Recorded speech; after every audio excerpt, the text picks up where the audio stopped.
he thought that we could start another journey with just working with everyone, not just, professional athletes, but our younger generation. Those are the ones who really need the fundamentals of understanding what it is to play basketball the right way. So that's why I teamed up with Coach Ashley and the Kids at Admirals. We've been having a lot of discussions about doing different camps.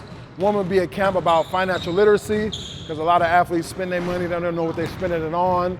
Even when they go overseas to play basketball, they need to understand how to save money. Currency exchange, all of that plays a big picture in financial literacy. Not only that, we're also teaching them about bullying. You get bullied a lot of times. Even on the court, you'll get bullied.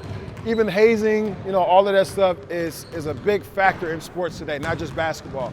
But today me and Coach Ashley just talked about doing a camp, whether it be whoever wanted to show up. But we knew that Japan was coming out here, so we felt that it would be perfect to do a clinic with Japan and some of the kids who are from out here already. So that was our idea, just to put it together, and it came out awesome. It was so entertaining today. Normally when I do camps, I always sweat. It just lets me know, and it lets everyone else know how much I'm gonna be involved in that camp. Whether I'm doing the drills or speaking to the kids, that's how involved I am. But I'm also gonna make sure that the kids are gonna sweat too. So like how important do you think that is just for like anyone who's doing like a training or something to like, kind of be alongside the kids in some of those drills? Like, because I think a lot of the moments in basketball, right, like you're running pretty much the whole game. Right. And you're in that different, like you mentioned different altitudes, you're in a different headspace when you're out there, you're getting a good run in, and sometimes like, I just think it's, maybe touch upon the importance of kind of getting that as a trainer, as someone that's like working with the kids. Like, so it's important to be in shape with any sport. You think about it. And imagine the sports that don't have anything at all. They're not using a ball, soccer. Imagine how much shape you have to be in with soccer. Swimming. Imagine how much shape you have to be in with swimming. You're using everything, your toes. You're probably using your toenails when you swim, right? You have to, right? And then we talk about wrestling, gymnastics. Those are the sports that they're in so much shape because they don't use anything. It's easy to dribble and throw something without really have to run. So the importance of being in shape is the fact that you can be flexible and athletic and through any position. Because you never know, even in football, you see players nowadays, a guy like Deebo Samuel, he's not just a wide receiver, he's everything. He's so athletic because he's in shape. And you've got to look at guys that are in the NBA that play professional basketball. Kevin Durant, Joel Embiid, those guys are 7 foot, but they're in shape like guards because they can move that way.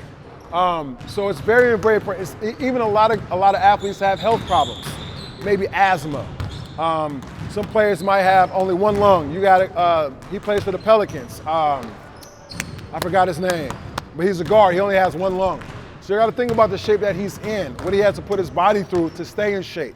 You know what I mean? So it's very important. And I'll go back to a kid having, maybe a kid could be having seizures or, like I said, asthma. It's important that you learn how to breathe, but how to get in shape, because if not, those things can kick up in a minute. And who knows, you can have an episode while you're playing. While you're playing, an asthma attack could come or something respiratory can happen because you're just not in that type of shape, or you push your body to a level that you're not used to. So that's why it's important to push yourself when you're working out. It's important, if you're training these kids, it's important to push them to a limit. Not past the limit, but to the limit to where they can understand where they can get in shape at. So that's why it's very, very important to be active. Right on. Yeah. Anything else that you could think of that you wanted to add? Like, I can't really think of too many more questions. Just finish with, if you're into sports, not just basketball, finish what you started because the best is yet to come. Don't work so hard to a certain level and you just give up. What would all that work you put in to get up to that level to quit? Why would you even work in the first place? Or why would you want to quit in the first place? Don't do that, because then that's also setting yourself up for later on. That could be a bad habit. Now you get something really good. You maybe have a job somewhere. All of a sudden something doesn't go your way. You go, you know what? I'm going to go to another department because something's not going your way. And that, like I said, that's a bad habit. You don't want that habit, okay? Oftentimes, like, that thing is right around the corner right before you quit. Like, I mean, there's been so many times where I'm like, bro, I was probably right there. Right.